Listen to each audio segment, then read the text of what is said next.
Hindi ba't kaysa yung pagmasdan ang pag-iibigan ng isang munting kaibigan sa kanyang amo? Subalit, hindi iyon ang katotohanan. Ang katotohanan, sila'y isinasawalang bahala at binabaon na lamang sa limot.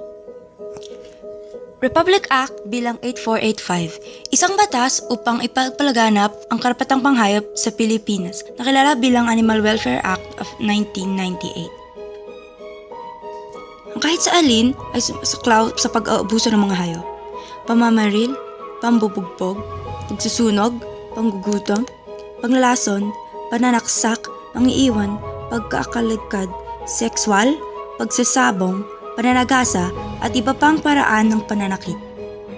Ang Philippine Animal Welfare Society o PAWS, sinabihan ang Komite ng Senado sa Agrikultura at Pagkain ng mga parusa para sa karahasan laban sa mga hayop ay dapat na pagkabilanggo ng 6 hanggang 12 taon at ng multa na hindi bababa sa 100,000 piso. Isang ina kasama ng asawa at ng 2 anak. Sa likod ng matatamis ng di, may nakakubli na bighati. Iyan ang katotohanan. Pinagmamalupitan at inaalisan ng kalayaan ang isang ina. Paano kaya magagampanan ang kanyang tungkulin kung puno ng pasakit at paghihirap? Batas Pambansa bilang 9,262. Ang batas na ito ay tumutukoy sa laban sa karahasan, sa kababaihan at sa kabataan. Ang pagbibigay ng proteksyon para sa kapakanan ng mga biktima, ang pagpataw ng parusa sa makatuwid at para sa iba pang layunin.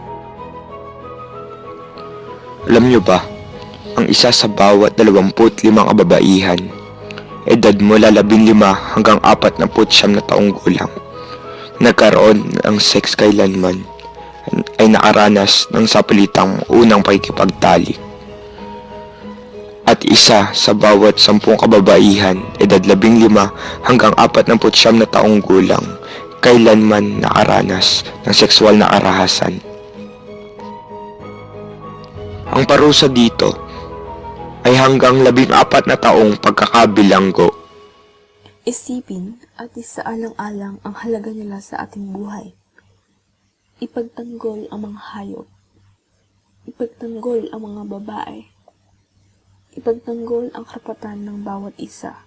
Dahil sa mata ng Diyos, tayo'y pantay-pantay lamang.